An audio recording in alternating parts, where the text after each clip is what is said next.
Hürmetli vatandaş, bugünkü leksiyalarımızı başlayımız. Bugünkü vaziyetimiz doğrusudur sözleyimiz. Bugünkü islağa 2023 yıl 10. ayının 28. günü. Hafta şembe vatandaş. Bugünkü vaziyetimiz Tünüküllerden sizlerge sözgellik şiyeti Cumhur Halk Cumhuriyeti'nin Taşkı İşler Ministeri Wang Washington'a ziyaret geldi degen edik. Körüşüş noktaları yaki körüşüdüğün mesele bu için nimeler deyişti Amerika Koşmuş Ştatları rehberleri bundan tazı tolu haberdar emasmiz ama hazır hesapta birinci Devlet İşlakatı Antony Blinken evvel Devlet Mahkemesi'nde kütüp oldu. Minister Wang Onun keyin andan Jack Sullivan bilen görüştü. Andan cuma günü bir saat vaqtqa Amerika Qo'shma Shtatlarining prezidenti Joe Biden bilen görüştü. Hatta suratlik resimni tarqatdi dedi. Men hiç topamadım hazır bu ne vatandaşlar. Vaziyet şu bu qatanqi Cumhurbaşkanı Ministeri Wang Yi'nin Washington'ni ziyaret qilishiga bog'liq vaziyet. Birinchi mavzu mundaq, hurmatli vatandoshim. Amerika Cumhurga o'rtaq tirishchanlik ko'rsatib, Prezident Joe Biden bilan Cumhurning raisi Xi Jinping 11 ayda suhbat o'tkazadigan bo'ldi. Mavzuda xabar 10 ayning 27 gün Tayvan Merkezi agentligi e'lon qilindi. Xabar mundaq boshlanadi. Prezident Joe Biden Aqsaroyda Cumhurning Tashqi ishlar ministri Wang Yi bilan ko'rishgandan keyin Amerika amaldorlari mundaq ko'rsatdi.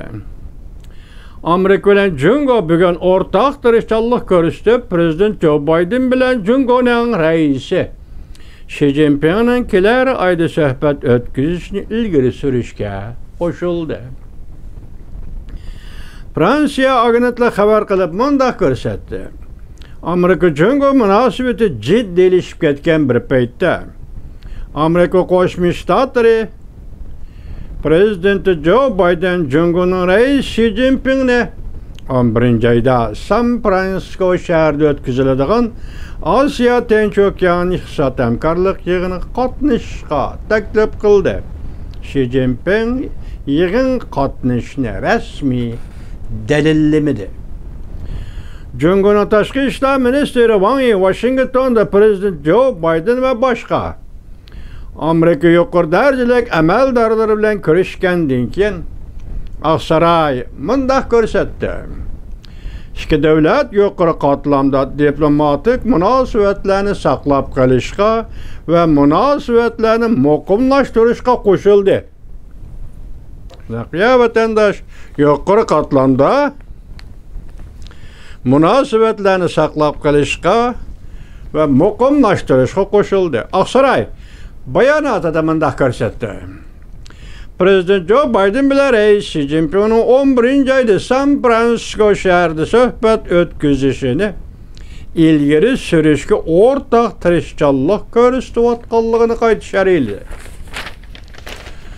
Amerikaning bir nafar nopozdoq amaldori mundaq ko'rsatdi. Beijingning reis Xi Jinping'nin San Fransisko yig'iniga qatnashishini dallashni kutib turyapmiz. Lekin biz mushundaq suhbatlashishga tayyorlik qilyapmiz. Bu Aqsaroy bayonotining mazmuni vatandosh. Aqsaroy mundaq ko'rsatdi. Prezident Joe Biden burun minister Wang Yi'ga mundaq degan edi. Washington va Beijing ikki taraf o'rtasida raqobat mas'uliyatchan bo'lishi lozim. Aloqa munosabat yo'llarini echib etish kerak. Chunki Beijing o'rtasida aloqa munosabat yo'llarini echib etish kerak.